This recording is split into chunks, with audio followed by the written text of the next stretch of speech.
तर ती आपण मला मातंग जातककथेबद्दल सांगितलं आणि मी वाचली. आणि मग यापूर्वी तर मातंग आणि राजा प्रसेनजीत, बुद्धिझम याचा इतिहास आहे. पण ती मातंग जातक कथा वाचल्यानंतर मला स्वतःला असं वाटलं की हे मांग तेच मातंग आहेत. वाह वाह, बुद्धिस्ट मातंगच आहेत. सुंदर कारण सुंदर चांडाल क्लेन, बनारस सुंदर. आणि बाबासाहेबांचं रेव्होल्युशन, काउंटर रेव्होल्युशन मधलं चिंतन फार महत्त्वाचं आहे की भारताचा इतिहास हा ब्राह्मण बुद्धिझमचा इतिहास आहे. बरोबर. आणि याच्यात ज्या गोष्टी रिवायवल झालेल्या आहेत, ओव्हरलॅप झालेल्या आहेत, किंवा हेजेमनी काउंटर हेजेमनीची हिस्ट्री आहे कल्चरली, रिलिजियस अर्थानं, असं म्हणायला बराच वेळ आहे. त्याच्यामुळे आजचे हे जे अस्पृश्य आहेत तर तेच पुन्हा बाबासाहेबांकडे आपल्याला जावं लागेल की व्हेज नॉन व्हेज हे सगळे पूर्वी आहे ना, आणि ब्राह्मणिझमनं यांना नॉन व्हेजिटेरियन करून बरोबर यांना अस्पृश्य केलेलं आहे. तर मला स्वतःला असं वाटतं की या सगळ्या गोष्टीचा एक खूप महत्त्वाचा धागा आहे. आणि जातीचा इतिहास तर किमान 2-2.5 हजार वर्षाचा आहे. बरोबर. तर आत्ता या इतिहासाला रिवायवल करण्याची वेळ आलेली आहे. कारण आपल्याकडे ऐतिहासिकदृष्ट्या मुबलक साधनं आहेत, विचार करू शकणारी माणसं आहेत.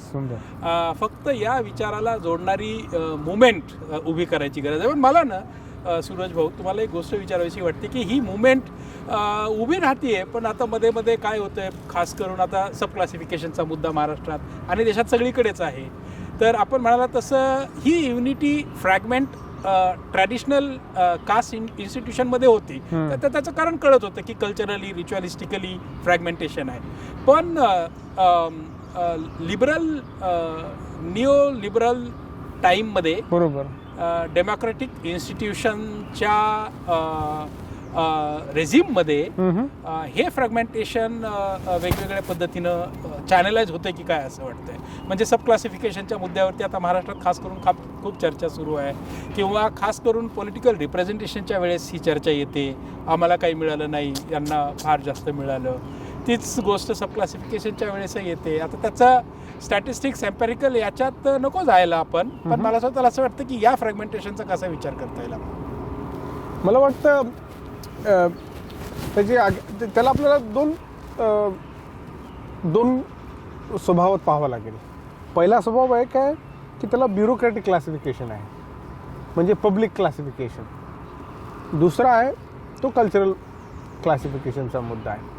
आता कल्चरल क्लासिफिकेशनमध्ये युनिटी कधी होती सर्व कास्टची, तर 2 मुद्द्यांवर सहजासहजी होती, एक ॲट्रॉसिटी आणि एक रिझर्वेशन. म्हणजे रिझर्वेशनवर SCच्या, STच्या किंवा OBCच्या गदा आली तर SC, ST, OBC आपल्या आपल्यासाठी ते एकवटतो. दुसरं ॲट्रॉसिटी झाली कुठे तर तिथे आपण एकवटतो.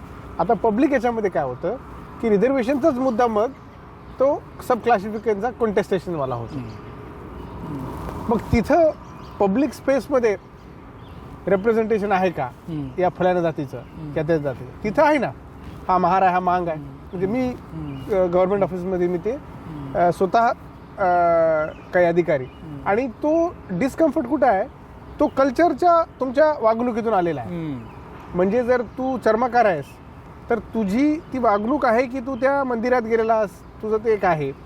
तू मांग आहेस तर तुझा एक स्पेसिफिक अप्रोच आहे की गावाकुसाच्या या प्रकारात बाहेर किंवा कुण्या ठिकाणी मग तिथे एक विशिष्ट जात त्याच्यात डॉमिनेंट होती किंवा दुसऱ्या जातीच्या याच्यावर काम करायचे. महार आहे समजा, आता 3 जातीचं सांगतो, त्याच्यामध्ये दुनियाभरच्या ढोर आले आहेत, 59 का 60, आता 59 आहेत त्याला. तर त्याच्यामध्ये आपण सब क्लासिफिकेशनच्या मुद्द्यावर महार समजा बघितला किंवा मांग बघितला, या चर्मकार किंवा बाकीच्या कास्ट, कुठे ना कुठे एक लॉयलिझमचा प्रश्न येतो की लॉयल्टी देतात का.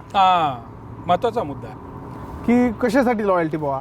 अरे बाबा, जनरली जे आंबेडकरी विचारधारेतून भारतभरामध्ये लोक जे आहेत, आंबेडकरी विचारधारा म्हणजे काय की बाबा आम्हाला आमच्या समाजाचं भलं करायचं, मग त्या समाजाला आम्हाला जातीच्या वर बघून करायचं कसं आहे. आणि तेवढंच नाही तर SC, ST, OBC त्या देशाला असं बघून करायचं एक. आणि जो व्यक्ती आंबेडकरी विचाराचा असतो, म्हणजे आंबेडकरी विचार म्हणजे हीच विचार की पे बॅक टू सोसायटी, समाजाला काहीतरी देणं आहे. मग काही लोक कधी कधी काय असतात की त्यांना तो कल्चरल पाठबळ भेटलेलं नसतं. आजूबाजूला तुमच्या सगळे तुमच्या जातीला शिवाय देणारे लोक आहेत, तर तुमच्यामध्ये तो आत्मविश्वास तयार होत नाही. तो खूप वेळा खूप अधिकारी खूप मी पाहिलेला आहे की ते जातीवर हे करतात आणि मग ते म्हणजे एवढं भयंकर आहे ते, म्हणजे तुम्ही जर जेवढ्या वरच्या लेवलवर गेला तिथं पोट जात येते. म्हणजे मी तर आता सब क्लासिफिकेशनच्या याच्यावर त्या सब क्लासिफिकेशनचा आउटकम काय, तर एक आहे आणि तो मला वाटत नाही कोणीही त्याला काउंटर, म्हणजे जो व्यक्ती किंवा जो आंदोलन समाज प्रतिनिधित्वाच्या भूमिकेत आपली व्याख्या मांडत असेल तर त्यांना त्या प्रतिनिधित्वाच्या कल्पनेला धरूनच जर कोणी म्हणत असेल की बाबा आम्ही आहे, तर मला वाटत नाही कोणालाही त्याच्यामध्ये हे वाटायला नाही पाहिजे. पण मग ते सब क्लासिफिकेशनचा आउटकम कसा आहे, बरोबर, म्हणजे सब क्लासिफिकेशनचे आता आपण कमिटीमध्ये भारत सरकारमध्ये ज्या सीट्स येतात, म्हणजे क्लासिफिकेशनचा मुद्दा दोन गोष्टीवरच आहे ना, एक एज्युकेशन आणि दुसरं रिझर्वेशन इन जॉब, जनरली मोठा. आता त्याच्यामध्ये जेव्हा ते वॅकन्सी काढतात, फॅकल्टीची वॅकन्सी तुम्हाला माहित आहे, ते पॉईंट असतं. मग त्याच्यामध्ये जरी केलं तर स्टॅटिस्टिकली जर आपण त्याला पाहिलं येणाऱ्या 10-15 वर्षामध्ये जर सब क्लासिफिकेशन करून विशिष्ट एक जात आहे त्यांना खरंच किती जागा भेटतील का ब्रॉडर एससी मध्येही अडचण आहे ना. एससीच्या जागा जरी असल्या तरी विद्यापीठाच्या डिपार्टमेंटमध्ये 2-3 जागा असतात, बरोबर, ते 3-4 वर्षानंतर बरोबर हे होतं. आणि युनिफाईड एससीच्या याच्यामुळे ॲटलिस्ट एक शेल्टर भेटून जातं, बरोबर, की बाबा तर तो एक मला वाटतं त्याला ॲक्च्युअल सायन्स लागेल कोणतरी सांगायला. मला 2-3 गोष्टी फार महत्त्वाच्या वाटतात याला जोडून. तुम्ही ते बोललातच खरं, म्हणजे एक तर दलित ही ओळख जी आहे ती फक्त ॲडमिनिस्ट्रेटिव्ह नाही, ती पॉलिटिकल आहे, ती रिलिजियस आहे, ती कल्चरल आहे. आणि ज्यावेळेस दलित ही ओळख ॲडमिनिस्ट्रेटिव्हली आपण बघू त्यावेळेस ती फ्रॅगमेंटेड असेल, पण पॉलिटिकल ओळख जी आहे दलित ही मिळवण्यासाठी त्या ओळखीच्या राजकारणानं मोठं काम केलेलं आहे. उदाहरणार्थ जाती अंताचं राजकारण, बाबासाहेब फुले, शाहू पेरियार, सगळ्या भारतामधल्या पूर्वाश्रमीच्या अस्पृश्य जातीनं जाती तोडण्यासाठी केलेलं आंदोलन, आणि मग दलित राजकारण, दलित सांस्कृतिक ओळख, सामाजिक ओळख वगैरे असं एक त्याची हिस्ट्री आहे.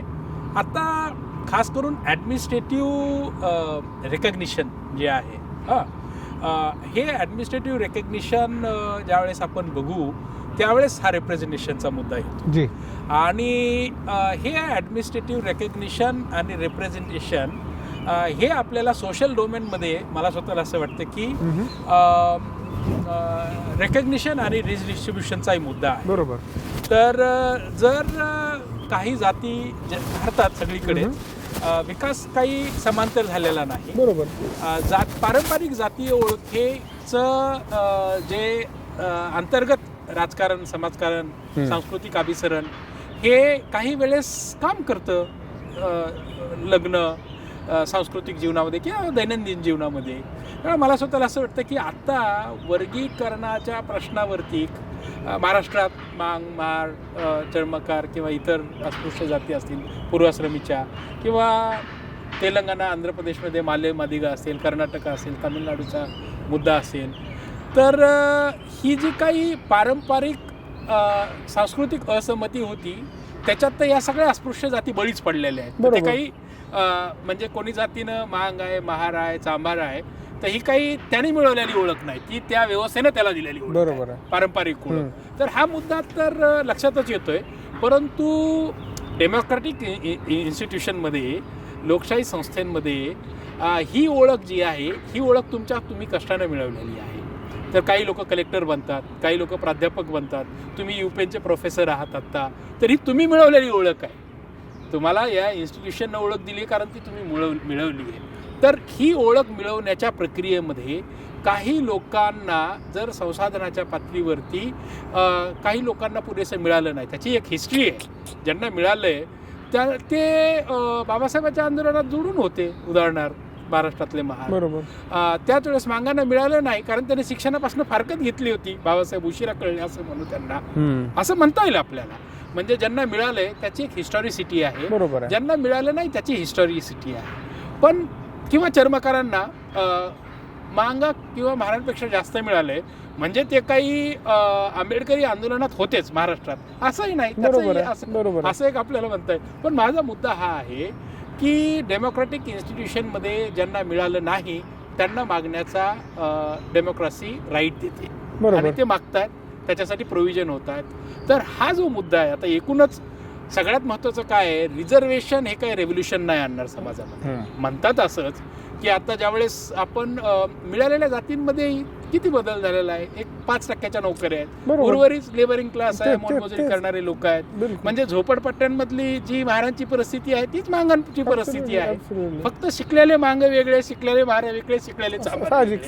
तर मला तरी माझा मुद्दा हा आहे की रिझर्वेशन काही रेव्होल्युशन नाही आणणार. रिझर्वेशन रिप्रेझेंटेशनच देणार आहे. तर ते रिप्रेझेंटेशन जर इक्वल करायचं असेल तर आत्ता हा जो काही वाद आहे तर याला मला असं वाटतं की मैत्री भावानं रिझॉल्व्ह करता येईल. सुंदर. म्हणजे एकूणच आपल्याला जे मिळालेलं आहे ते इतकं कमी मिळालेलं आहे की त्याच्यातही आता म्हणजे रिसोर्सेसचंच भांडण आहे ना हे, त्याच्यातही हे भांडण सुरू आहे. तर मला स्वतःला असं वाटतं की याला आपल्याला मैत्री भावानं बघता येईल, करुणेच्या भावानं बघता येईल, करुणा भावानं बघता येईल. तर खरं म्हणजे आता छोटा भाऊ मोठा भाऊ ही फार मोठी म्हणजे वाक्यप्रचार सुरू आहे. तर छोटा भाऊ मोठा भाऊ म्हणण्यापेक्षा आपण बुद्धाच्या करुणेमधून आपण याला बघू. ज्याला काही मिळालं नाही त्याला काहीतरी मिळालं पाहिजे. मग ते जातीच्या पातळीवरती आहे, व्यक्तीच्या पातळीवरती आहे किंवा प्रज्ञेच्या पातळीवरती बघता येईल आपल्याला. तर मला स्वतःला असं वाटतं की याला आपल्याला या पद्धतीने बघता येईल का हे खरं म्हणजे बघता येईल. म्हणजे एकी टिकून राहिली पाहिजे म्हणून जो पॅसिव्ह एलिमेंट आहे त्यालाही आपल्याला ड्रॅग करता येणार नाही. एकी महत्वाची आहे पण तिच्यातली डिस्पॅरिटी सुद्धा आपल्याला घालवण्यासाठी काम करायचं असेल, ती डिस्पॅरिटी ॲक्नॉलेज करायचं असेल तर वेगवेगळे जसे धम्माची चळवळ आहे तशी रिसोर्सेसच्या इक्वल डिस्ट्रीब्युशनची मुवमेंट आहे असं आपल्याला म्हणता येईल. तर मला स्वतःला असं वाटतं की 2 मुद्दे आहेत. एक तर ही जी काही अंतर्गत मैत्री आहे ही अंतर्गत मैत्री ही करुणेच्या भावानं आपल्याला मोठा भाऊ छोटा भाऊ म्हणलं की भांडणं होणारच. करुणा भावानं बघू, बरोबर आहे, मैत्री भावानं बघू, प्रज्ञेनं बघू आपण आणि तिला असंच रिझॉल्व्ह करता येईल. म्हणजे पुन्हा आपल्याला बाबासाहेबांकडे जाता येईल की 2-2.5 वर्षाचा इतिहास आहे हा काही 50-50-100 वर्षामध्ये रिझॉल्व्ह होईल असं नाही. पण आत्ता आपण सगळी लोक हे जातीला वैज्ञानिकदृष्ट्या समजून घेतोय. जसं कास्टला इकडे सायंटिफिकली समजून घेतलं, सोशली समजून घेतलं, कल्चरली पॉलिटिकली समजून घेतलं, तसं भारतातही किंवा जगातही जातीला आता सायंटिफिकली समजून घेत आहेत. सोशलॉजिकली तिचं खूप सारं इंटरप्रिटेशन झालेलं आहे.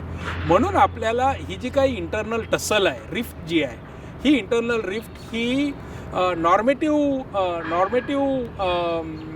आयडियाजमधनंच रिझॉल्व करता येईल का असं मला स्वतःला दिसतंय. आणि बुद्धाचा जो करुणा आहे, जी प्रज्ञा आहे, जो मैत्रीभाव आहे हा नॉर्मेटिव्ह आहे सगळ्या पूर्वाश्रमीच्या अस्पृश्य जातींना किंवा आर्टिजियन किंवा ॲग्रेरियन जातींना एकत्र आणण्याचा असं मला स्वतःला असं वाटतं. मला सगळ्यात पहिलं वाटतं ती मोठा भाऊ छोटा भाऊ कल्पना नसली पाहिजे. ती एकदम म्हणजे मी तरी त्याचा समर्थक नाही आहे, मला ती आवडतही नाही आहे. जर तेच प्रमाण लावायचं गेलं तर बौद्ध संस्कृतीचा वारसदार म्हणून मातंग हे मोठे भाऊ होऊ शकतात. बघा म्हणजे कुठं मग ते बोला बरं तुम्ही त्याच्याबद्दल. कारण काय की जातक कथांमध्ये 497 क्रमांकामध्ये महार जातक कथा नाही आहे, मातंग जातक कथा. बाबासाहेबांचं महार पूर्वी कोण होते त्या ग्रंथात तर त्याबद्दलही. तर आपल्याला काय आहे की म्हणजे जर जोपर्यंत मातंग समाजामध्ये हा प्रचार किंवा हे आत्मविश्वास जोपर्यंत धम्माच्या किंवा बौद्ध वारसाच्या दृष्टिकोनातून होणार नाही तोपर्यंत हे 2 सुरू राहतील. आता काय झालं विचार करा, समजा फ्लिप सिच्युएशन करा बाबासाहेब मातंग जातीचे असते आणि सांगितलं असतं की अरे आपण तर पूर्वश्रीमेचे याव आणि महारांना इकडं आणायचं असतं तर ते कदाचित अवघड गेलं असतं कदाचित. पण इथे असं झालंय की जे ऑलरेडी बुद्धिस्ट आहेत त्यांचं कुठे ना कुठं ब्राह्मणीकरण प्रत्येक ठिकाणी झालेलं आहे. पण भारतभरामध्ये आपण बघतो ते हरियाणाचा चमार की तामिळनाडूचा पराया की इथला केरळमध्ये पण पर्याय आहेत.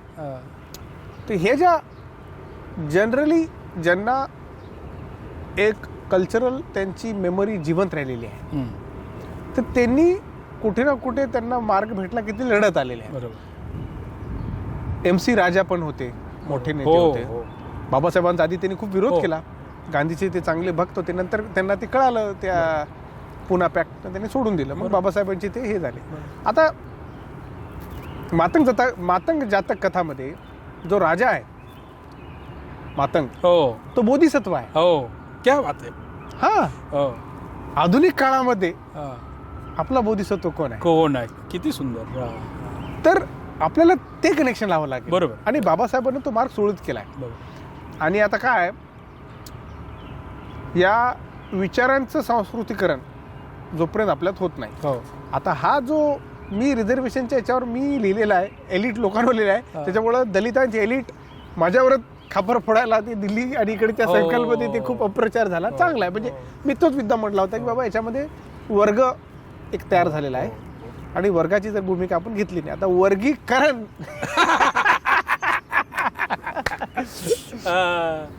तर ते तो वर्गीकरण वर्गाचा मुद्दा रिझॉल्व्ह करू शकतं का तर मला वाटत नाही. रेप्रेझेंटेशन जर करायचं असेल तर त्याला आपण शासनाच्या लेवलवर आणलं तर मग ते पॉलिसी तयार होईल आणि एकदा पॉलिसी तयार झाली की मग त्याच्यामध्ये भिन्नता तयार होणार आहे. बरोबर. कारण शेड्यूल कास्टचं गठनच हे प्रायोगिक तत्वावर हे ऑफिशियल आहे. बरोबर. म्हणजे सरकारी आहे. बरोबर. हे कल्चरल नाही आहे. बरोबर. प्रायव्हेट रिलेशनशिपचं नाही आहे. बरोबर. त्याच्यामुळं ऍक्सिडेंटली का होईना आणि बाबासाहेबांनी ऍक्च्युअली त्या गव्हर्नमेंट ऑफ इंडिया ऍक्टच्या वेळेस शेड्यूल कास्टचं हे झालं. त्याच्या आधी बाबासाहेबांनी साऊथ बोरो कमिशनच्या तेव्हापासूनच ती बघतो ना म्हणजे अस्पृश्यांना द्या. बाबासाहेबांची जवळ कधीच राहिली नाही. मांगायला द्या त्या मारायला द्या अनटचेबल टचेबल. बरोबर. आणि ते आंदोलन का केलं बाबासाहेबांवर भरपूर आरोप झाले. जातीवर झाले पोट जातीवर झाले आणि बाबासाहेबांनी त्याचे विरोध वेळोवेळी केलं. चर्मकारांनी केलं मातंगांनी केलं महारांनी खुदे केलं. आपण हा मुद्दा बघितलेला आहे. आता याच्यामध्ये जर आपण एक अभिव्यक्ती म्हणून बघितलं की बाबा मागही मागत आहेत त्यांनाही तुम्ही दिलं पाहिजे तर मला वाटत नाही कोणीही संविधान प्रेमी किंवा बाबासाहेबांचा अनुयायी मानणार बोधिसत्व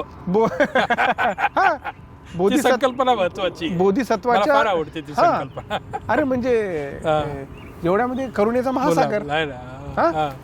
तर त्या कल्पनेला घेऊन जर आपण या विषयाला पुढे मांडू शकलो तर मला ॲटलिस्ट वाटतं महाराजांना तरी हे सांगणं जरुरी आहे की मातंग हे ओरिजिनली बुद्धिस्ट आहे. कारण त्याचे आपल्याकडे जातकामध्ये प्रमाण भेटलेले आहे. बरोबर.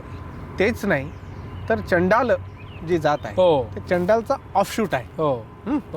तर आपण असे ऐतिहासिक रेफरन्सेस घेऊन आपण स्वतः त्याच्यावर मार्गक्रमण करू शकतो. आता क्लासिफिकेशनचा मुद्दा हा कॉन्टेम्पररी मुद्दा आहे. हा जास्त दिवस टिकणारा नाही. अगदी मलाही मान्य आहे. कारण इथे आता काय झालं म्हणजे याचा जर फॉर्म्युलाच काढायचा बे एक बे बे दुनी चार समजा ऍडमिनिस्ट्रेटिव्हली तर तो ऍडमिनिस्ट्रेटिव्हली आपल्याला मग ते आधीपासून जावं लागेल. म्हणजे शेड्यूल कास्टला रिझर्वेशन का भेटलं तर ते शिक्षणाचं प्रमाण शिक्षणाचे एवढे त्याचे ते हालचाल ते सगळं आलं ना त्याच्यात. नुसतंच अस्पृश्य होते म्हणून खूप लोकांना असं वाटतं. तुम्हाला रिझर्वेशन काय 1902 पासून आहे ते. त्याचं कारणही तुम्ही बघा ना. स्पेशली केरळमध्ये जे मोठं आंदोलन चाललं तिथल्या ट्रावणकोर याच्यामध्ये तर ते आरक्षण कधी कधी तुम्ही खूप वेळा बघता प्रोव्हिजन याच्यासाठी दिले जातात कारण समाजामध्ये क्रांतीची जी भूमिका असते ती कुठे ना कुठे दाबण्याचा प्रकार असतो. तर reservation was a very compromising. कोणालाही त्याचं डोकादुखी झाले नाही.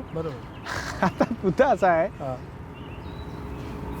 सरकार सरकारी नोकऱ्या, हो प्रायव्हेट हो आणि प्रायव्हेट नोकऱ्या, हो फक्त सब क्लासिफिकेशनचा मुद्दा आरक्षणाच्या सीमित असलेल्या छोट्या सरकारी हो. प्रकारातून बघायचा हो की भारतभरामध्ये झालेलं प्रायव्हेटायझेशन आहे, हो खाजगीकरणामुळे झालेले जे काही हो. नोकऱ्यांचं आहे हो. त्याच्याकडे हो बघायचं. हो तर मला वाटतं इथं महार, मातंग, हो. चर्मकार, हो. माला, मादिगा, हो ढोर, चमार सगळ्या कास्ट हो. आपल्याला हो. एक वटताना इथे देऊ शकतात हो, हो. की ज्यांची एक कॉमन पॉलिसी आहे हो. की प्रायव्हेट क्षेत्र वाढत आहे, हो तिथं तुम्ही आरक्षण आणा. बरोबर बरोबर बरोबर जर हा मुद्दा जर आपण घेऊन चाललो हो तर मला वाटतं सब क्लासिफिकेशनच्या मुद्द्यावर तिथं आपण हो. पॉझिटिव्हली इंटरव्ह्यू करू शकतो. नाही तर आता काय होईल? मला फक्त त्याच्यात मायक्रो पॉलिटिक्स आणि मॅक्रो पॉलिटिक्स. बरं ठीक आहे.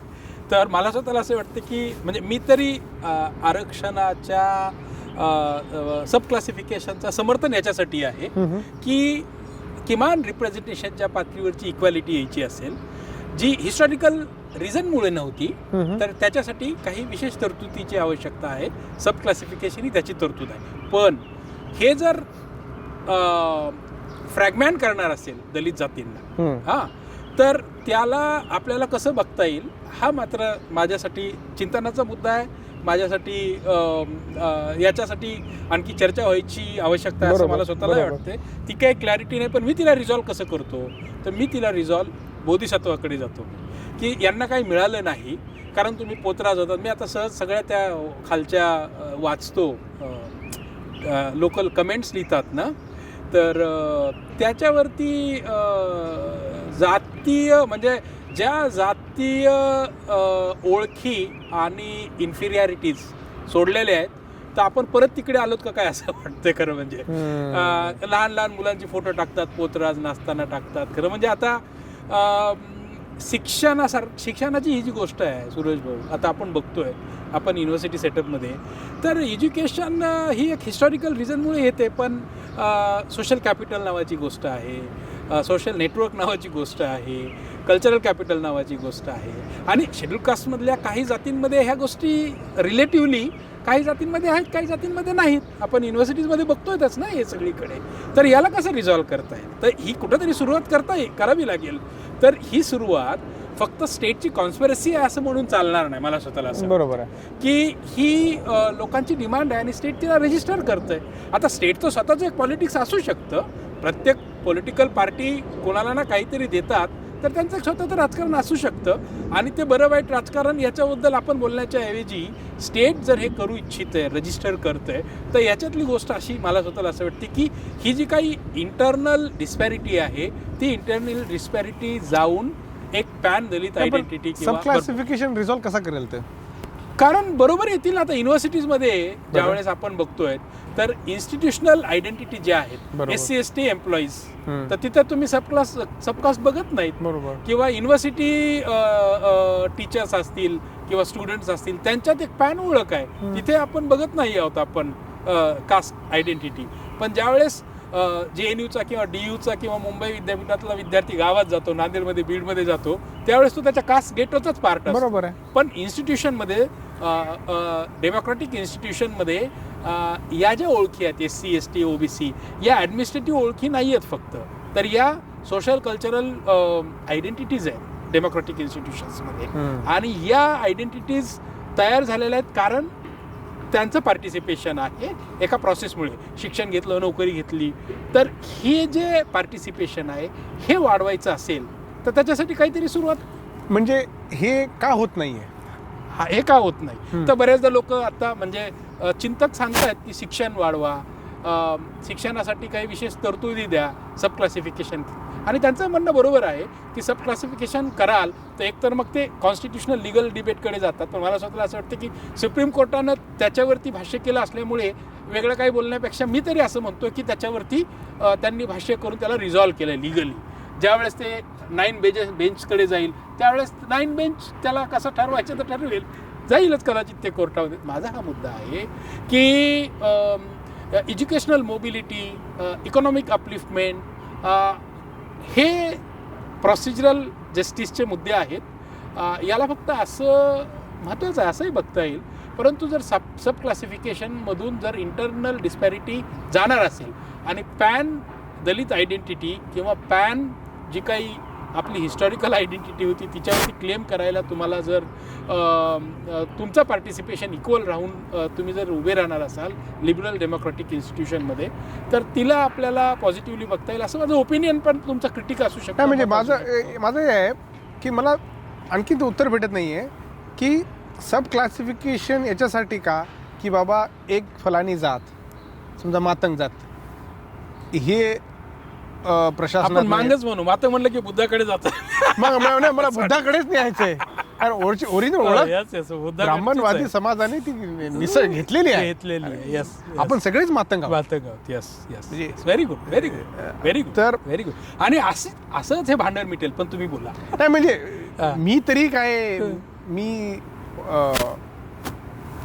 ऐतिहासिक आणि प्राचीन इतिहास वाचणारा, समज संस्कृती त्याच्यामध्ये दिसत आहे. बरोबर. आता जर ह्याला जर आपण घेऊ शकलो नाही तर मग आपल्यासारखे, पण सब क्लासिफिकेशन याच्यासाठी का, की बाबा मातंग समाजाला तिथं संधी नाही याच्यासाठी. हो बरोबर. ही का नाही? हिस्टॉरिकल रिझनमुळे. का महार जास्त आहे? बरोबर, हिस्टॉरिकल रिझनमुळे आहे. तर कारण हे आहे की बाबा सब क्लासिफिकेशन द्या कारण आम्हाला तिथे जागा भेटत नाही. बरोबर, असंच आहे ना. हो हो. मग आता प्रश्न असा निर्माण होतो की ज्या 15% का 16% महाराष्ट्रात 13 उदाहरण, महाराष्ट्रात 13 राज्यात वेगवेगळं आहे. तमिळनाडूमध्ये मला वाटतं 16 का 17 आहे, 19 आहे वाटतं. तर समजा 13%, तर 13%च्या 13% ही जागा भरलेल्या आहेत का? मला हे हा मुद्दा आहे. बरोबर आहे. म्हणजे माझं एक म्हणणं आहे त्याच्यातले, आता मला माहित नाही किती कोटी बौद्ध आहेत, कारण महार पण त्याचा मोठा नंबर आहे, स्टॅटिस्टिक्स आहेत. आणि मग एक बौद्ध पण आहेत जे स्वतःला महार नाही म्हणतात. सर्टिफिकेटवर तर आजही लिहिलेलंच असते ते तुमच्या. आता जर हा मुद्दा बघितला तर असं कुठेतरी जाणवतं का की बाबा कॉम्पिटिटिव्हनेस आहे कास्टचा, आणि राहणारच आहे. म्हणजे भावाभावांमध्ये मलाही जायचे ठीक आहे. तर जर आपण याला एक सोप्या गणितात पाहू की समजा जर तो असा गाराणी रेग्युलर असू शकतात किंवा इंटेन्शनली असू शकतात की बाबा SCच्या 13% जाती आहेत. महाराष्ट्रामध्ये मला माहित नाही किती टक्के SC आहेत सध्याला, म्हणजे 13% आहे, जास्त आहे असं म्हणतात, परंतु ऍडमिनिस्ट्रेटिव्ह नंबर जो आहे तो 13च आहे. आता तोच. ठीक आहे, समजा 13 धरून चालला. 13% जागा समजा आहेत, तर त्याच्यामध्ये प्रत्येक ठिकाणी समजा आपल्याला महारच भेटत असेल, चर्मकारच भेटत असेल, तर साहजिक आहे त्या मातंगाला वाटणार आहे की अरे बुवा माझ्या जातीचा माणूस कुठे आहे. बरोबर आहे. कारण कास्ट आणि हे कुठे भेटत सहसा सोशल वेलफेअर डिपार्टमेंट मध्ये होतं. हे बाकीच्या ठिकाणी तरी तिथं आपले लोकच नाही, तिथं कशाला करतील. फायनान्स डिपार्टमेंट मध्ये जाऊन थोडी म्हणणार मागाचं कुठे, ते विचार आपल्या ग्रँड पेच्याच्या मध्ये. तर मला याच्या तुम्हाला काकी माधवराव हे युनायटेड आंध्राचे चीफ सेक्रेटरी होते. हे शेड्यूल कास्टचे होते. त्यांचा आणि माझी त्याच्यावर चर्चा झाली. तिकडे खूपच भयंकर मुद्दा आहे तो. तिकडे मारामारी होते. माला मादिगावर. आणि मादिगा विशेष हे कांशीरामच्या आणि मला ऑलरेडी आंबेडकरेट होते त्याच्यामुळं. पण तिथं ते काही मुद्दे तिथं कास्टवर झाले होते. मी सरांना विचारलं की सर काय, तर सर म्हटले की बाबा मी मादिगाच्या खास प्रतिनिधित्वाचा समर्थक आहे. ते स्वतः मला आहे आणि त्याच्यामुळे त्यांना खूप हे झालं. मला असं म्हणणं आहे की आपण खरंच पाहिलं पाहिजे ही जी व्यक्तिगत अँझायटी आहे किंवा सोशल अँझायटी आहे, सोशल अँझायटी लेवलवर रिझॉल्व्ह करता येईल का? एक पहिला मुद्दा. खूप इनफॅक्ट ते आवश्यकच आहे.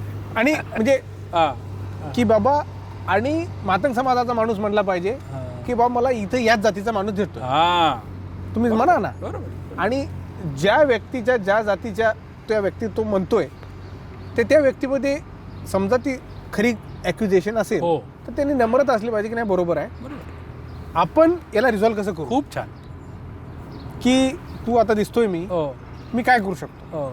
आणि समजा तो मातंग म्हणत असेल की नाही बाबा आम्हाला असं प्रबोधन द्या, मग हा बसणारा म्हणेल मला कॅन्डिडेट द्या ना.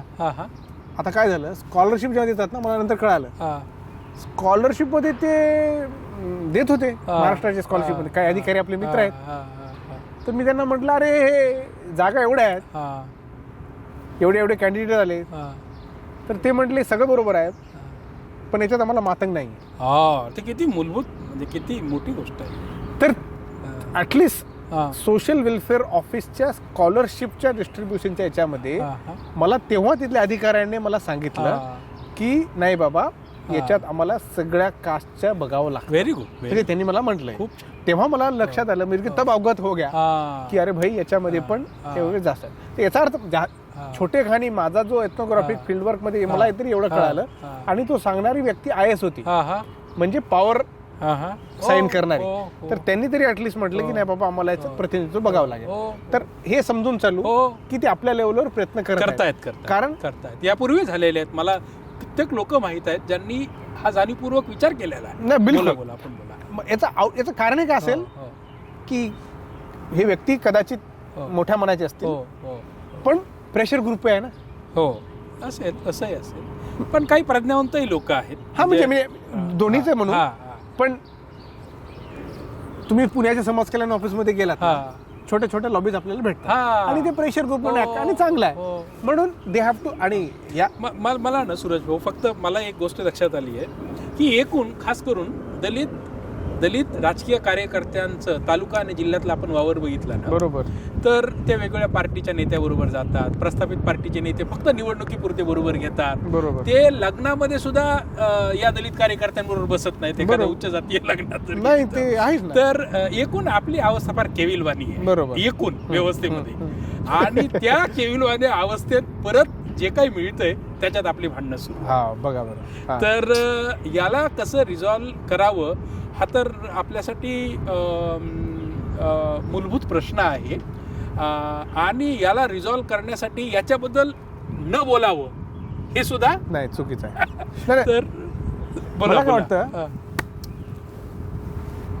हा मुद्दा चांगला आहे आणि हा आपल्याला एका प्रबुद्ध मार्गाकडे नेणार. Very good. Very good. तर याला टाळलं नाही पाहिजे. हो, याच्यावर एंगेज केलं पाहिजे. बरोबर. आणि याचं सोल्युशन तुम्ही समजा आता देतो म्हटलं तर ते मला वाटत नाही लगेच आहे कोणाकडे उत्तर. बरोबर आहे, प्रोसेस आहे. पण जर याला आपण एक कल्चरल युनिफिकेशनचा मुद्दा जर करून चालला, व्हेरी गुड. तर जर असे जर आपण वेगवेगळे चर्चासत्र भरवले मराठवाड्यात, उत्तर हेच आहे त्याला. बोला है ना, वेगवेगळ्या ठिकाणी.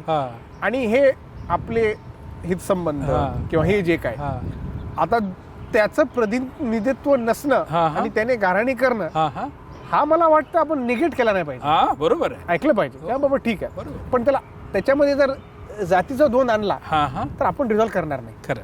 तर ठीक आहे. तर आता माझं म्हणणं होतं 13% ज्या जागा आहे, 13%च्या एक तर 13% भरल्या जात नाही. बरोबर आहे. त्याच्यामध्ये जर आपण बघितलं की महारांच्या टक्क्याचे किती टक्के आहेत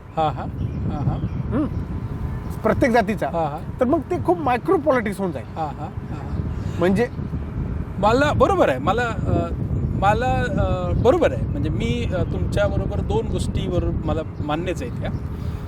आता या घडीला त्याचं स्टॅटिस्टिक्स एम्पॅरिकल जे आहे तर ते जर बघितलं तर त्याची थोडीशी चर्चा वेगळी आहे. वेगळी म्हणजे कशी, किती डिस्पॅरिटी दिसते आपल्याला. आणि त्याच्यासाठी मला स्वतःला काय वाटतं की आपण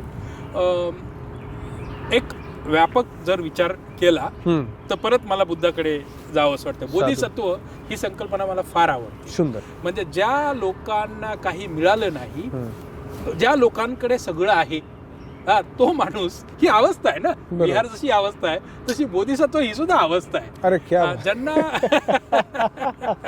ज्यांच्याकडे ज्यांना मिळालेला आहे त्या लोकांनी न मिळालेल्या लोकांचा विचार करणे ही बोधिसत्व. बहुत बढिया है ना. साहजिक आहे. तर या संकल्पनेमधून याला आपल्याला बघता येईल का? तर नाही, मग याला माझं म्हणणं आहे, जर आपण याला इनो ऍसिडिटी झाली, इनो घेतला आणि रिझॉल्व्ह झालं असं करायचं का त्याचं मूळवर जाऊन त्याला रिझॉल्व्ह करायचं, मुळावर जाऊन. आणि जर तो करत असेल तर मला वाटत नाही कोणीही याला विरोध करू शकेल. म्हणजे कारण हिस्टॉरिकल दस्तावेज आपण असं देणार हा, आहोत हा. की जेणेकरून प्रत्येकाला ऐकावं लागेल. बरोबर. आता काय असतं, समाजाची वेगवेगळ्या रचना वर दांट्याचे बसून बाबा हा, सांगतात काय कारण आहे. आपण सांगितलं बीफ हा, सारखं एक कारण होतं, बीफ का झालं, हा, तर त्याच्यामुळे ते खानपानाचे प्रमाण बुद्ध जेव्हा आले. हा. दुसरं कारण असं होतं की खूप जे बुद्धिस्ट झाले, हा, हा. बुद्धिस्टांना मग जे भंते होते हा, हा. त्यांना हीन करण्यात आलं, हा, हा. वेगवेगळे नावं त्यांना देण्यात आली. हा, हा. मग त्याच्यामुळं ते त्याचं पतन होत होत गेलं, हा, मग हा. लोक दूर दूर होत गेले. आजही जर एखादी ओळख सांगितली, हा, हा. जातीची, तुम्ही पब्लिक स्पेस मध्ये गेला, हा, हा. सवर्णांच्या बामणांच्या कास्टमध्ये जाऊन बसल्या, हा, हा. मराठ्यांच्या बसल्या, हा. काय जात आहे म्हटले सगळे, आपण हाच करतो कारण हा. त्या जातीला हिनलेला आहे. हा. ठीक आहे. हा. आता हा जो कॉन्सेप्ट आहे, हा, हा. जोपर्यंत याची युनिफिकेशन होणार नाही. हा, मग तुम्ही मला आफ्रिकन अमेरिकन बद्दल हा, विचारलं. हा. आफ्रिकन अमेरिकनला हा. दलित आंदोलनाकडून खूप शिकल्यासारखं आहे. अरे वा. अरे जरा बोला हा, त्याच्यावर. नाही कसं आहे हा. की यांच्याकडे 1250 जवळपास हा. कास्ट फ्रॅगमेंटेशन नाही आहे. हा. बरोबर. तरी एक युनिफाईड मोठा लढा बरोबर. सिव्हिल राईट्सला धरून आहे. क्या बात आहे. बरोबर. हा, बरोबर. यांच्याकडे सिव्हिल राईट्स एक ऍक्ट म्हणून आला, हा, हा. आपल्याकडे सिव्हिल राईट्स संविधानामध्ये आला. हा. बरोबर. बरोबर. बरोबर. कारण जो सिव्हिल अँड इकॉनॉमिक लिबर्टीचा प्रश्न आहे हो, हो. संविधानात आहे. Very good. आरक्षण तर यांना अफर्मेटिव्ह ऍक्शन सुप्रीम कोर्टने केलं. बरोबर. मोदी इच्छा असूनही करू शकत नाही, हा. तर त्याने आरक्षणाला कसं डायल्यूट केलं, बरोबर. EWS आणून. अच्छा. हा. बरोबर. बरोबर. बरोबर. तर लॉंग टर्म सोल्युशन पाहिजे असेल तर मला वाटतं हा मार्ग निघू शकतो, बरं. आणि हा लॉंग टर्मच असला पाहिजे. बरोबर आहे. शॉर्ट टर्म मध्ये हो. जसा हा अधिकारी वर्ग मला सांगितला हा. की बाबा आम्ही जागा देत असताना हो. आम्ही जातीचा विचार करतो, व्हेरी गुड. जर ते होत असेल हा. आणि ऑलरेडी ते प्रक्रियेत असेल, हा. हा. ते होऊनही देखील जर मातंग समाजाचे, चर्मकार समाजाचे, ढोर समाजाचे लोक नसतील, हा. हा. तर त्याला रिझॉल्व्ह करण्यासाठी हा, हा. ज्या जास्त प्रतिनिधित्व असलेल्या जाती आहेत हा. हा. त्यांनी आपला एक रेझोल्युशन केला पाहिजे हा. की बाबा पण आता दादा ही मॉरल कंडिशन झाली ना. नाही, बरोबर आहे, हा. बरोबर आहे, आता बरोबर आहे, कारण जात हा बंदिस्त वर्ग आहे, बरोबर आहे. म्हणतात. आणि मॉरल कंडिशन आणि प्रोसिजरल ॲस्पेक्ट, त्याच्यामुळे बाबासाहेबांनी क्रिटिक केलं. पण मी गांधी आंबेडकर जो वाद आहे, चर्चा जी आहे, ती या पद्धतीनं बघतो की बाबासाहेब हे अस्पृश्यतेचा प्रश्न त्यांनी कायदा आणला. त्यांनी अस्पृश्यतेचा प्रश्न हा मनमर्जीवर सोडला नाही. गांधीजींची पोझिशन होती की मन बदललं पाहिजे, इंट्रॉस्पेक्शन, आत्मपरीक्षणातून बदल झाला पाहिजे. तर मला स्वतःला असं वाटतं की हे टेम्पररी आहे. मी जे म्हणतोय हे टेम्पररी आहे, हे काही युनिव्हर्सल नाही, हे काही वैश्विक नाही. पण कायदा करून किमान बदलासाठी जे अपेक्षित आहे ते जर झालं, तर एक तर मॉरल पोझिशन किंवा प्रोसिजरल ॲस्पेक्ट. तर मी असं म्हणतो की मॉरल पोझिशन ही नॉर्मेटिव्ह आहे. बरोबर. तुम्ही म्हणतायत तसा विचार करणारी काही लोक आहेत आणि बरोबर पॉसिबिलिटी आहेच. मोरॅलिटीवर जिवंत राहता येणार नाही, हा माझा मुद्दा आहे. पण जर कायदा बनवला, हा. कायदा बनवला हा. समजा, याच्यामध्ये कायदा नाही का, किंवा जे काही समजा रूल classic rule बनवला. किंवा GR काढून जे टाकतील काही बाबा समजा. याचं. जर क्लासिफिकेशनचा मुद्द्याला जर आपण वेगळ्या अंगाने पाहिलं, हा. पण माझा एक मुद्दा संपू का? जर बनवला तर ही लोक जातील कुठं? ही कुठं जाणार नाहीत. यांना मैत्रीभाव किंवा मातृभाव कुठे मिळतो व्यवस्थेमध्ये? नाही पण चर्मकार, चला चर्मकारांना मातृभाव कुठे मिळतो? कम्फर्ट कुठे आहे? मागामाराचं तर जाऊ द्या, हा, किंवा मला मादिगांना कम्फर्ट कुठे आहे? तिथेच आहे. त्याच्यामुळे ही लोक कुठे जाणार नाहीत. माझी अशी नाही पण- आणि जरी गेले तरी ते टेम्पररी आहे. जरी गेले म्हणजे ते कुठे जाणार नाहीत. जरी काही हस्तक्षेपामुळे राजकीयदृष्ट्या काहीतरी वेगळं घडतंय असं जरी वाटत असेल तरी ते टेम्पररी आहे. इनफॅक्ट त्यांना व्यवस्थित मातृभाव नाहीच दुसरीकडे, तो एकामेकाकडेच आहे. म्हणजे खास करून आता मांगमार मैत्री जे म्हणतात तो कर्णीयच्या पातळीवरती एक आहेत असं मी म्हणतोय, किंवा चर्मकार किंवा सगळ्या अस्पृश्य जाती.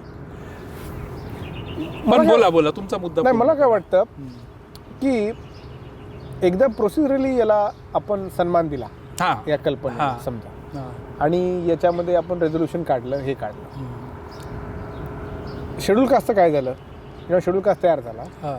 शेड्यूल कास्ट आयसोलेट झाला. हो हो हो.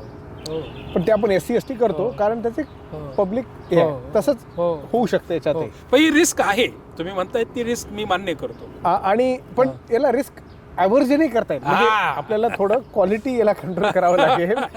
आणि त्यासाठी मी म्हणतो की मी तुमच्या भूमिकेला सन्मान करतो की बाबा याला मॉरल भूमिका घेऊन चालणार नाही, पण ती आवश्यक आहे एका पॉइंट. त्याच्याशिवाय मार्ग नाही ना. मार्ग नाही, हे पॅराडॉक्सिकल आहे. नाही पण मला काय वाटतं, गांधी आंबेडकर जो डिबेट होता तो टचेबिलिटी अनटचेबिलिटीचा. हो बरोबर आहे, बरोबर. इथे कॉमन कॉज आहे अनटचेबलचा. बरोबर आहे, जसं पण जात हे वास्तव आहे. नाही मी त्याच्यात म्हणजे त्याचा उल्लेख असंच करणार आहे. पण मला वाटत नाही सध्या तरी की सब क्लासिफिकेशन करून अचानक दरवाजे खुलणार आहेत. बर, अचानक महारांना एवढे आणि मातंगांना एवढे असं होणार नाही. बर, कारण आपली at the end of the day आपण पोझिशनच ती काढतोय ना. बरोबर आहे, की जागा आम्हाला या सीटमध्ये द्या, जागा आम्हाला त्या सीटमध्ये. बरोबर आहे. तर उद्या सब क्लासिफिकेशन केलं तर मला असं वाटत नाही की आता पर्सेंटेज आपण बघितलं कितीतरी करोड किंवा कितीतरी लाख, 5 मिलियन आणि काहीतरी, त्याच्यामध्ये तुम्हाला अचानकच 10 जागा इकडे खुलतील. मला वाटत नाही, जेणेकरून जेवढं रिझर्वेशनचं ज्ञान विशेष करून मला विद्यापीठ आणि बाकीच्या क्षेत्रामध्ये भेटलेलं आहे. पण आपलं रिझॉल्व्ह कुठे करायचं मग? हे तुम्हाला रिझॉल्व्ह कुठे करायचं की बाबा मातंगांच्या आत्मस्मितेचा प्रश्न आहे, त्यांना तुम्ही प्रतिनिधित्व पाहिजे. आणि माझं आणि लोकांचं काय म्हणणं आहे की बाबा प्रतिनिधित्व काय नाही, कारण आपण सांगितलेलं आहे. तर आता हे कायदा काढला तर काय बदल होणार आहे तुम्हाला तुमच्यामध्ये? मला तरी असं वाटतं की जे रिप्रेझेंटेशन साठीची इक्वॅलिटी लागते ती इक्वॅलिटी येईल. बरं, ठीक आहे, बरोबर. आणि ही जी इक्वॅलिटी आहे ही इक्वॅलिटी फक्त एज्युकेशन, एम्प्लॉयमेंट आणि लार्जर वेलफेअर रिसोर्सेस मधनं येईल, डिस्ट्रीब्युटिव्ह जस्टिसमधनं. पण या डिस्ट्रीब्युटिव्ह जस्टिसच्या प्रोसेसमधनं ज्या आयडेंटिटीज बनणार आहेत त्या कॉन्क्रीट होतील. कारण या आयडेंटिटीचं पॉलिटिक्स हे कॉन्क्रीट बेसिसवरती आहे, ते टेम्पररी नाही, ते तुटणार नाही. त्याच्यामुळे मला रिस्क ही टेम्पररी दिसतीये, परमनंट नाही. हो का? हो, मी तरी थोडासा त्याच्याबद्दल असू शकतं. कारण काय माहितीये का, बघा सब क्लासिफिकेशन फक्त महाराण मांगासाठीच नाही. सर भारतात सगळीकडे जाता होतंय ते. खरं म्हणजे मला तुम्हाला विचारायचं हे, मला मादिगा आता तिकडे झालंय, तुमचा वावरही आहे, ते कसे डील करतायत? त्यांच्यामध्ये ते खूप मोठा गल्फ आहे. अच्छा, खूप मोठा. अच्छा. म्हणजे मला म्हणजे मी आता आपल्यासाठी आपलं राजकारण, तिथं मादिगा लोकांमध्ये तो मादिगा कॉन्शियसनेस खूप तयार झालेला आहे. हालाकी आहे IPS. माझा मित्र आहे, रिटायर झाले, स्पेशल चीफ सेक्रेटरी होते, मादिगा आहेत. आणि ते मला म्हणजे दबक्या आवाजात सूरज मादिगांचा इथं असा असा इश्यू आहे. आणि त्यांचं एका प्रकारे मातंगासारखं त्यांची भूमिका आहे. पण तिकडे मादिगा मेजॉरिटी आहेत काही भागांमध्ये, नंबरमध्ये, खास करून तेलंगणामध्ये, नवीन स्टेट या भागात. आणि ते मराठवाड्याच्या लगतचा. आणि ते हिस्टॉरिकली मादिगांचं एक वेगळं, मी महाराष्ट्राच्या बाबतीत म्हणत होतो, सब क्लासिफिकेशन केलं तर काय फक्त महाराण मांगामध्ये होणार आहे का बाकीच्या कास्ट होणार? कसं होईल त्याचे फॉर्म्युलेस वेगवेगळे आहेत, त्याची चर्चा ते कसं होईल, कारण आता यापूर्वीच्या स्टेटमध्ये झाले, महाराष्ट्रात कसं होईल याची चर्चा एक वेगळी होऊ शकते. पण माझं असं मत आहे की जरी सब क्लासिफिकेशन झालं तरी ह्या जातीचा बंधुभाव मजबूत करण्याच्या दृष्टीनेच उपयोगी होतो. ते परमनंट फ्रॅक्शन नाही. बरं, जरी असेल तरी ते टेम्पररी काहीतरी वेगळं होतंय असं दिसेल. माझी ओपिनियन, माझं मत नाही. म्हणजे आणि म्हणजे त्याचं कंटेस्ट केलं नाही, पण म्हणजे तुमची भूमिका हीच आहे ना की मातंग प्रतिनिधित्व नाहीये. त्यांना सब क्लासिफिकेशन मुळे भेटू शकतं, हेच आहे ना.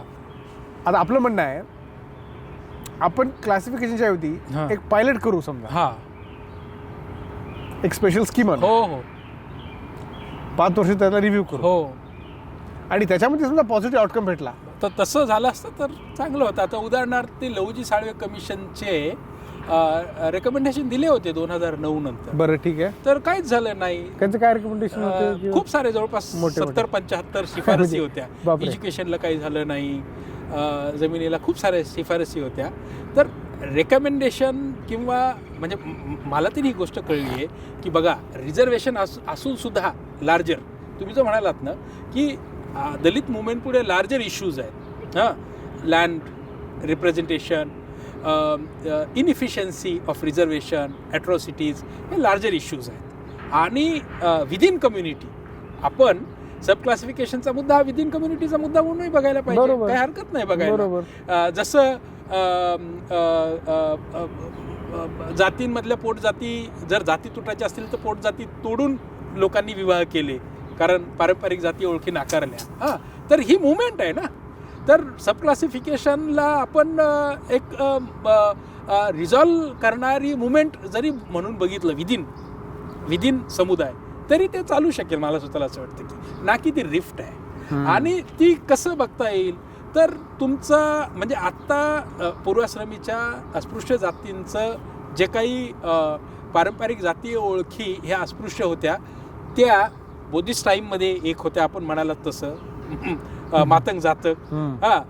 मग म्हणजे हा जो काउंटर रेव्होल्युशनचा जो टाईम आहे, ह्या 2-3 हजार वर्षात आपण इतक्या हिस्टॉरिकल स्टेजेसमधनं गेलेलो आहोत. तर ही सुद्धा एक हिस्टॉरिकल स्टेज म्हणून जर आपण बघितलं तर मला स्वतःला असं वाटतं की आत्ता जे within community passive aggressive relationship जे आहे ते, म्हणजे मला कधी कधी ते नवरा बायकोचं भांडणाचं उदाहरण म्हणजे संसार टिकवायचा आहे म्हणून बाहेरच्यालाही काही सांगायचं नाही आणि नवरा बायकोचंही जमत नाही, तर आता तो संसार किती गोडीनं चालेल. तर काही वेळेस हे पॅसिव्ह ॲग्रेसिव्ह रिलेशनशिप जे आहे त्याला कुठे रिझॉल्व करता येतंय का हेही बघायला पाहिजे. आणि ते कसं रिझॉल्व होईल तर ते कल्चरल डोमेनमध्ये धम्म रिझॉल्व करेल, पॉलिटिकल डोमेनमध्ये पॉलिटिकल रिप्रेझेंटेशन रिझॉल्व होईल, एज्युकेशनल किंवा तुम्ही म्हणाला ते बरोबर आहे की काही लोकांनी तसे जाणीवपूर्वक प्रयत्न केले असतील, तर काही वेळेस ते काही ठिकाणी रिझॉल्व झालेलं आहे ना. पण लार्जर डोमेनमध्ये जर ते रिझॉल्व व्हायचं असेल तर त्याला हे उत्तर असू शकतं असं मला तरी दिसतंय आज. आणि हे व्यवस्थेमध्ये दुःखी समुदाय आहेत. म्हणजे महात्मा फुले क्षुद्र या संकल्पनेचं इटेमॉलॉजिकल मिनिंग जे आहे ते दुःखी आहेत.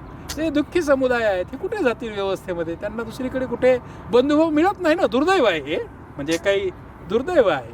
म्हणजे मी आज म्हणालो तसं मी त्याला रिपीट करेल, आजही दलित कार्यकर्त्यांबरोबर तुम्ही एखाद्या लग्नात गेलात तर सवर्ण जातीचे माणसं बसत नाहीत मोठ्या नेत्यांबरोबर. ही स्थिती आहे तालुका जिल्ह्यांमधली. तर त्यांना मातृभाव कुठे मिळतो दुसरीकडे व्यवस्थेमध्ये? त्यांचा वापर मात्र होतो. तर एकूण आपलं हे दादा स्ट्रक्चरल विक्टिमायझेशन आहे. आपल्याला राजकारणात फक्त निवडणुकीपुरतं वापरलं जातं किंवा दलित कार्यकर्त्यांची आजच्या घडीला जी केविलवाणी अवस्था जी आहे ती हे विक्टिमायझेशनच आहे ना. तर मी असं म्हणेल की सब क्लासिफिकेशनचं भांडण होतंय हे सुद्धा विक्टिमायझेशनच आहे.